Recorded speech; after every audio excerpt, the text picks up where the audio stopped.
Nando V Movies has launched another massive video campaign where he and a bunch of other movie video essayist YouTube channels make videos about scenes from pop culture involving one certain topic.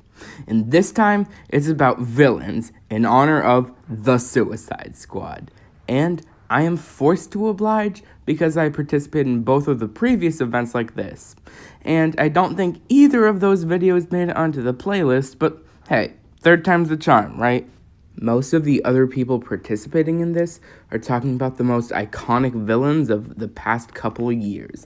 Thanos, Omni-Man, Hannibal Lecter, Joker, Magneto, Syndrome, Agent Smith, and so many others. But no one has made a video about the most iconic villain ever.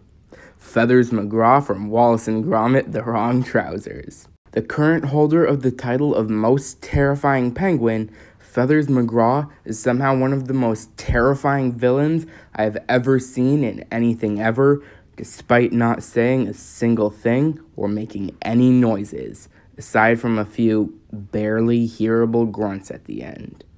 But why is he so threatening? Well, let's talk about that. There's a large number of scenes from The Wrong Trousers that you could use to illustrate the threat that is Feathers McGraw. Maybe his introduction scene, or the part where Gromit is trying to hide from him, or the bank robbery scene, or the train chase. However, even when Feathers pulls a gun on Gromit, he's not at his scariest, and not doing what makes him the most frightening. For that, we will have to go 10 minutes into the film. The first section of the scene involves Feathers basically just replacing Gromit by getting the newspaper and retrieving Wallace's shoes. And when Wallace praises Feathers for this... You think of that then, Gromit, eh? Our paying guest.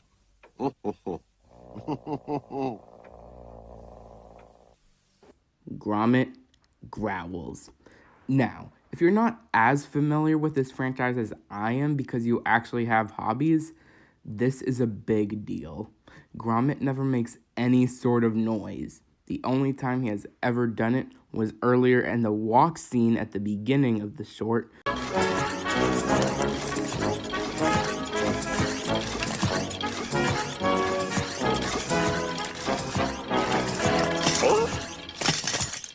When he yelped as the trousers pulled him into the house. Gromit is the perfect example of how to have a character express emotion without any dialogue. He never makes any sort of noise with his mouth because you can usually tell exactly how he's feeling just from his eyebrows alone. So if something causes Gromit to make noise, then that means it's serious. In the walk scene, it was used to show how degraded Gromit is feeling from how Wallace has been treating him recently. And in this scene, it shows just how much Gromit despises Feathers. In this next part of the scene, Gromit is chilling outside in his doghouse while Feathers and Wallace are eating dinner inside. This scene goes a long way to show how, while Wallace has been treating Gromit as less and less of a human, he's treating this idiot as more and more of one, and possibly the saddest scene in cinematic history plays. Gromit retreats into the doghouse and begins packing to leave. He picks up his hairbrush, his bone, and his alarm clock.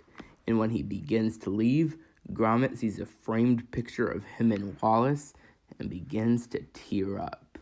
And the audience begins to tear up because of one of the most iconic pairs in cinema history has been split up.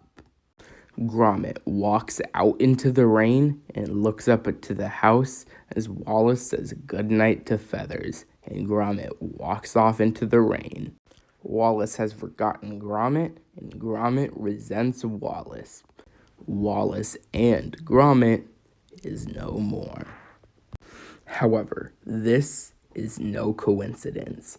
Maybe their relationship has been strained ever since Gromit's birthday, but someone has just broken that strain. And the music shifts. The camera switches to Feathers watching Gromit's departure unfold out of the window. This is no accident. Feathers has orchestrated the downfall of one of animation's greatest icons so he can get rid of the greatest threat to his master plan. And with Gromit out of the way, Feathers McGraw begins the greatest heist in history. So that was the one scene from The Wrong Trousers that sums up why Feathers McGraw is an awesome villain. However, that doesn't feel like enough. Maybe that scene perfectly exemplifies why Feathers is a great villain, but I still have one more scene that shows why this idiot is the most terrifying penguin ever. That's right, you guys get a bonus scene. I did it for X-Men, and I'm doing it here. A 2-for-1 deal, wow. Nando better put this video in the playlist this time. Anyway, the scene in question is only a few seconds long, and no, it's not the one you're thinking of. It comes after the big final battle where Feathers lands in a bottle and was successfully defeated.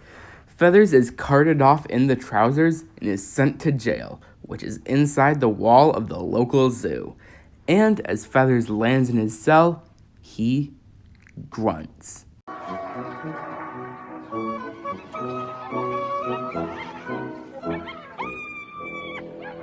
Now, some of you might be thinking, so what? People grump all the time. What the hell is the big deal here? Well, Aardmen are no fools. This was very intentional. Much like Gromit, Feathers has not made a single noise up until now. The grunts are supposed to catch you off guard and help alert the viewer as to just how much Feathers has fallen. I just can't stress how important sound is in Wallace and Gromit, because characters like Gromit and Feathers will only ever make noise in especially dire situations, and it just goes to show just how much stronger these characters' emotions are than normal when they do it. So that was my contribution to one villainous scene. This video was partially a joke, partially serious, because, I don't actually think Feathers McGraw is, one of the most iconic villains of all time or anything, because, I do have the self-awareness to recognize that he's not as iconic as Thanos, but at the same time, I do really feel like the way they portrayed him was very clever. And I hope you enjoyed that video, and thank you for coming to my TED Talk.